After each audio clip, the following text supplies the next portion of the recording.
እንዴት ነው ተሻሉት? ተመስገን ደህና ነኝ፣ ምንም አይደለም። እንጂ ልጅ ግን ይሄን ጡጣሽን ታይም ብልሽ እምቢ አልሽኝ አይደለም? ልምድ ሆኖብኝ እኮ ነው። በጣም ይቅርታ ጋሽ፣ ያስተካክላል። ይሄ ምን ይቅርታ ነው? ቀስ እያልሽ ትሰይዋለሽ። ነይ እስቲ ቁጭ በይና እንጨዋወት የኔ ልጅ።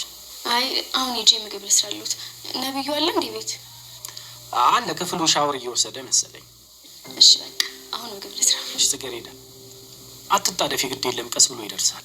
ቁጭ በይና እንጨዋወት እስቲ። አይ ችግር የለም፣ ምግብ ልስራና መጥቼ እንጫወታለን። እሺ ማየቱ እኮ ለእኔ ለራሱ ትልቅ ሕክምና ነው። ወደ ኪችን ልሂድ ጋሽ። የስርዓት ያላቸው ባለሀብት ሰው ጋር መጋባት ራሱ ዝምድና መፍጠር ትልቅ ነገር ነው እንዴ። ጽጌረዳም እኮ ባልወልዳትም ልጄ ናት። ቢሆን እንደ ጽግና ምግባር ያላት ልጅ በማግኘቴ ደስ ብሎኛል። ያው ጋብቻውን እኔም ሙሉ በሙሉ ተቀብያለሁ። እርስዎ ባሉት ቀን ሁሉም ነገር ይሆናል። ያው እንግዲህ መቼም እንደምታውቂው እኔም ትልቅ ሰው ነኝ። ማመዛዘን የምትችልበት ጥሩ ጭንቅላት ያላት ልጅ ናት። መቼም በዚህ ሰዓት ሰርግ ምናምን እያለን የተጨመላለቀ ነገር ውስጥ አንገባም አይደል? እንዴት ማለት? ልጅን በክብር ሽማግሌ ልኮ አይደለም እንደሚያገቧት? ትንሽ ቢሆን ለመረጋጋት ነው። ለመጨቃጨቁ እዛው ነው ቤት ይሻላቸዋል። ሙሉ ጣም ከሰጉቢ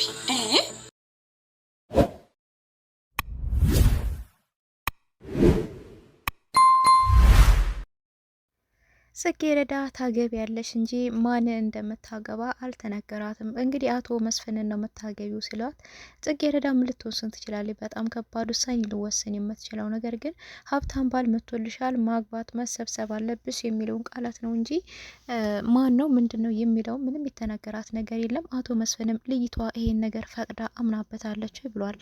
እናቷ ዘርፌ ግን አልነገርኳትም፣ ልጄ ከኔ እጅ አትወጣም በማለት ብላለች ማለት ነው።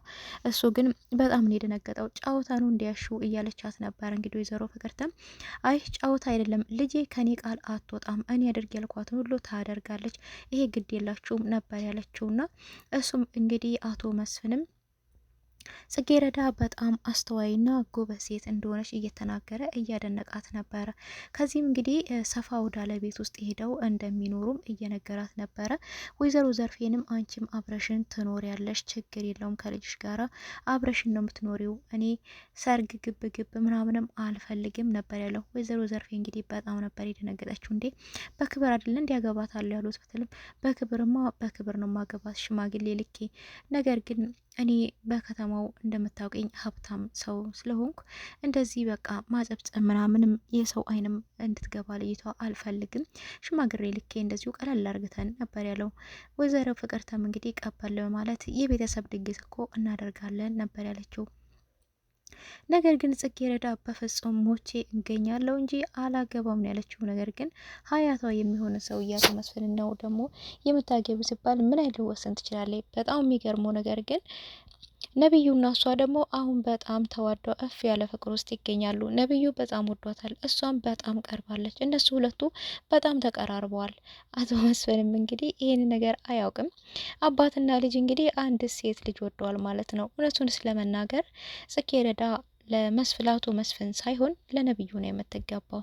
መጨረሻው ምን ይሆኑ የጽጌረዳ ድራማ ሁሉም ነገር እምነግራችሁ ይሆናል። አብራችሁን ቆዩ እላችኋለሁኝ። ሰላም ጤና ይስጥልኝ ውድና የተከበራችሁ የቻናሌ ቤተሰቦች ሁላችሁም ሰላም ብያለሁ። በያላችሁበት ሰላማችሁ በዘት ተፍረፍ ይበልኝ። ለቻናሉ አዲስ የሆናችሁ ሰብስክራይብ እያደረጋችሁ ነባሮችም ላይክ እያደረጋችሁ ለምታበረታቱኝ ሁላችሁንም ከልብ አመሰግናለሁ። ጽጌረዳ ድራማ ደስ የሚልና አስተማሪ ብዙ ቁም ነገር ያለበት ድራማ ነው ማለት ነው። ጽጌረዳ ማለት ዝም ብሎ የተንከባከበ ቦታ ላይ የበቀለች ሳይሆን እቺ የምናያ ጽጌረዳ በሾህ ማል የበቀለች ጽጌረዳ ናት። በሾህ መሀል የበቀለ ጽጌረዳ ናት ማለት ነው። ጠላፊዋ እንግዲህ የሚመኛት እሱ ሰው በስቷልና ወይዘሮ ፍቅርተም እንግዲህ የሷ ልጅ የሀብታም ልጅ እንድታገባ ብላ ጽጌረዳ አንድ ሼባ ሽማግሌ እንድታገባ እየተፈረደባት ይገኛል። እንግዲህ ልጅቷ ያላደረገችውን አድርጋለች። ከወንድ ጋራ ነው የምትውለው። እች ልጅ እንዳንቺ ዲቃላ ይዛ መታ ቤት ከምትቀመጥ በክብር ለዚህ ሰው ብትዳር ይሻላል እያለች እንግዲህ ወይዘሮ ፍቅርተ ሞራሏን በሚሰብር ሁኔታ ራሱ እየተናገረቻት ነበረ ማለት ነው። ወይዘሮ ዘርፌም እንግዲህ በቃ ልጄ እንደኔ ከምትሆን እማይሆን ቦታ ላይ ከምትወርቅብኝ ይሄን ሀብታም ብታገባና ብትኖር ይሻላል የሚል ውሳኔ ወስናለች።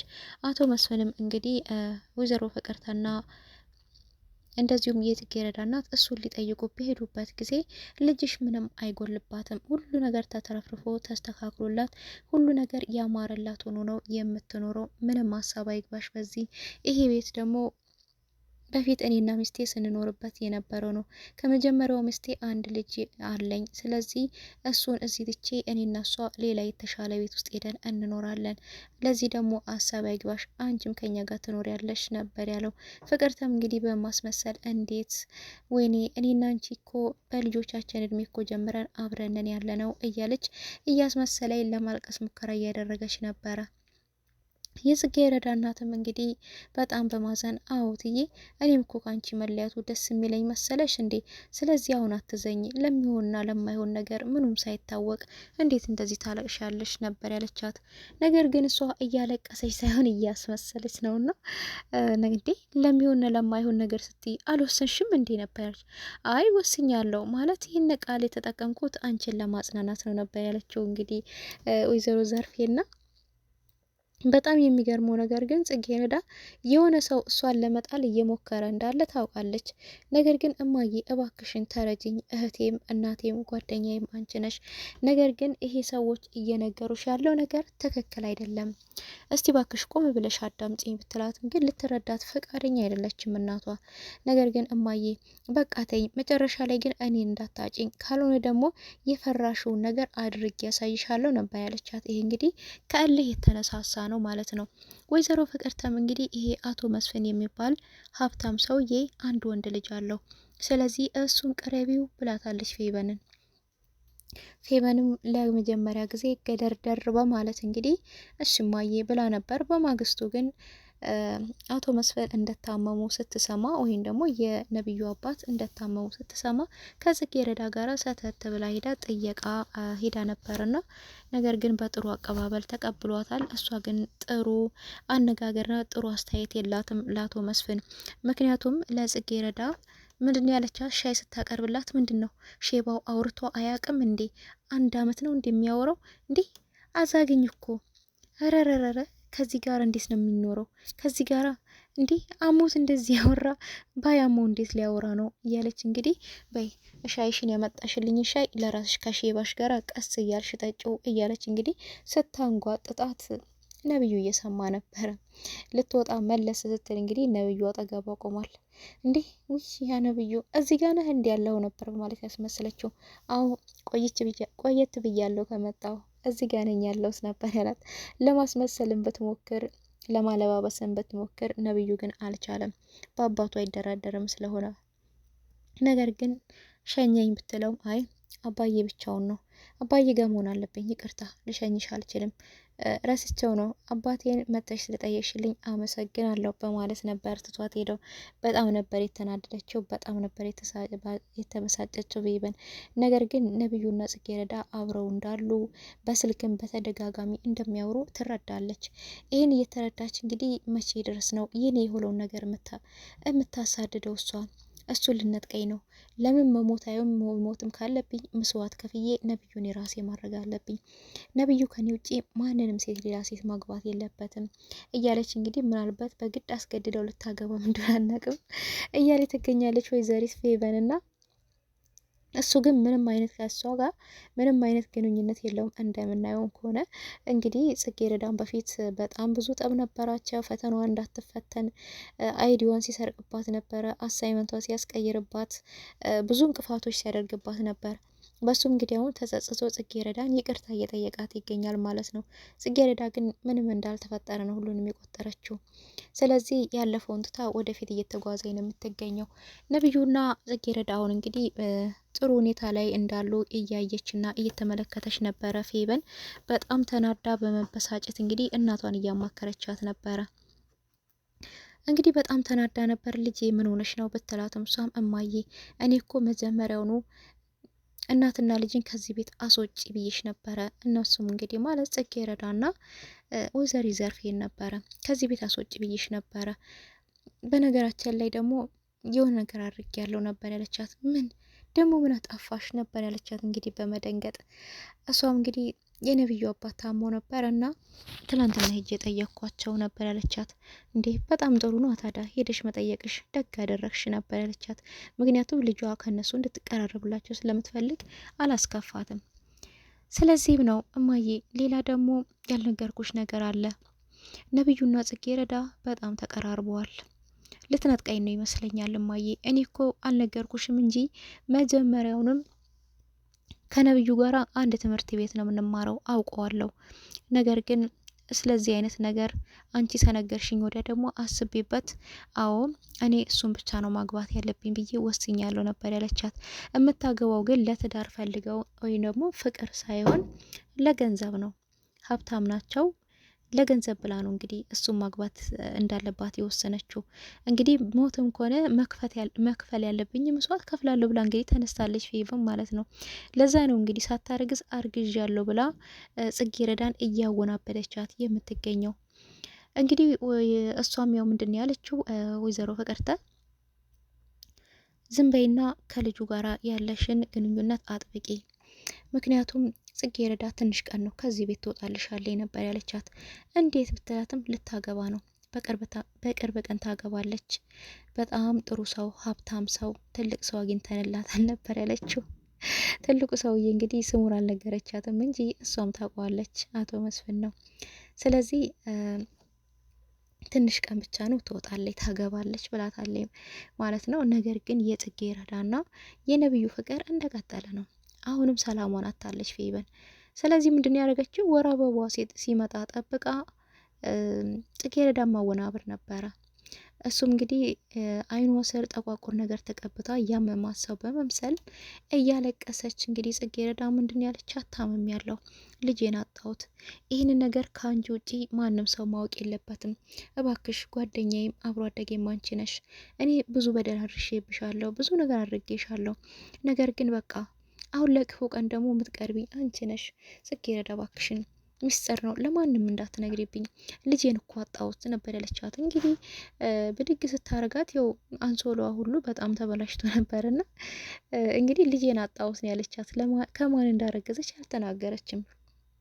ጽጌረዳም ቀጥታ እንግዲህ ስፍስፍ በማለት ወይኔ እህቴን አይዞሽ አይዞሽ በቃ ወደ ሆስፒታል መሄድ አለብን በማለት ቀጥታ እንግዲህ ልብሷን መጸዳጃ ክፍል አስገብታት ልብሷን ቀይራላት፣ ልብሷን ራሱ በእጇ እያጠበችው ነበርና እንዴ አንቺ አትጠየፍም እንዴ? እንዴት ነው ደም በእጅሽ ምትነኪው? እኔን ደም ብትላት እንዴ እህቴ አይደለሽ እንዴ? እንዴት ነው የምጠየፍሽ? መቼም ልጠየፍሽ አልችልም ነበር ያለቻት።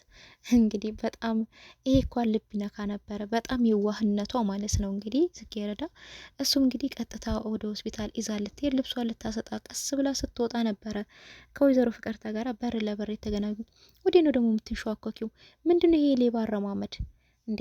አንቺ ልጅ የሆነ ጎረምሳ ነገር አፍቅረሻል እንዴ ነበር ያለቻት። አረ እትዬ እንደዛ አይደለም ብቻ አይደለም፣ ወደዛ እኮ ቀስ ብዬ እየሄድኩ ነበረ ብቻ እንዳረብሻችሁ ብዬ ነው ማለት። በጣም ነበር ግራ የተጋባችሁ። እንግዲህ ወደ መጸዳጃ ክፍሉ ልትገባ ስትል ወደዚህ እንዳትሄጂ እትዬ በሩን ቆልፌዋለሁ፣ ምክንያቱም ጥሩ ሽታ የለውም ስለሆነ በቃ ትንሽ ቀይር ብዬ መድኃኒት ጨምሬበት ምናምን ብላ ብቻ አወናበደቻት። ነገር ግን ወደዛ እንዳትሄድ የከለከለቻት ለፌቨን ብላ ነው። ፌቨን መጸዳጃ ክፍል ውስጥ ናት። ይሄ ነገር እንደተፈጠረ ደግሞ ወይዘሮ ፍቅርተ እንድታውቅ አልተፈለገም። ስለዚህ ነበረ እንደዛ አርግታ ሆስፒታልም ስትሄድ እንግዲህ አንቺ በር ላይ ጠብቂኝ እንዳትገቢ ከኔ ጋራ በማለት በማስጠንቀቅ አደራሽን እዚሁ ጋር ሆኜ ነበር ያለቻት። እሷም እሺ ብላ ነበር የጠበቀቻት እንግዲህ መንገድ ላይ ቆማ። በዛ መሀል እንግዲህ ነብዩ ደውሎላት ነበረ። ነብዩን ደውሎላት ቶሎ መተሽ በአካል የምናወራው ነገር አለ፣ አስቸኳይ ፈልግሻለሁ ነበር ያላት። እሱም እንግዲህ አባቱ የማይፈልጋትን ሴት ሊድራው እንደሆነ በእነሱ መሀል ክፍተት እየተፈጠረ እንደሆነ ሊያወያያት ነው። ሊድራት ያላት ሴት ማናት? ፌቨን ናት። እንግዲህ አባዬ እኔ የማልፈልጋትን ሴት ማግባት አልፈልግም ብሎ ነበረ። ወደግ ሳይሆን በግድ ታገባለህ፣ ካልሆነ ልጄ አይደለህም። አንተን ብዬ እድሜ ልኬን ብቻ ይኖር ያለው አሁን ግን እኔ የምልህን ትእዛዝ እማትሰማ ከሆነ አላቅህም አታቀኝም ብሎታል ማለት ነው። ነብዩም እንግዲህ አባቱን ላለማሳዘን ዝምታ መርጧል። ነገር ግን ምን ሊወስን ይሆን ከጽጌረዳ ጋራ? ጽጌረዳን እንግዲህ መምጣት አለብሽ በአፋጣኝ ቶሎ እናወራለን ብሏታል። በዚህ መሀል ደግሞ ፌበን እንቅፋት ሆናባታለች።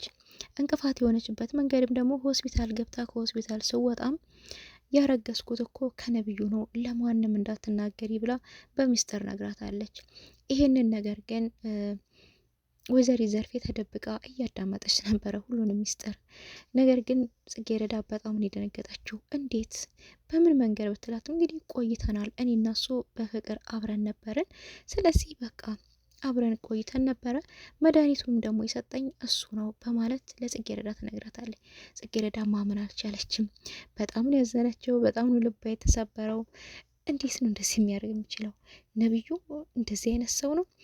ከዚህም በፊትም እኮ ግን እኔ ለአንቺ እኮ መኝታ ክፍሌ ክፍት ነው ብሎኝ ነበረ። ስለዚህ ከዚህ ጋር ያለኝ ሰውዬ ጋር ያለኝን ግንኙነት ማቆም አለብኝ ማለት ነው።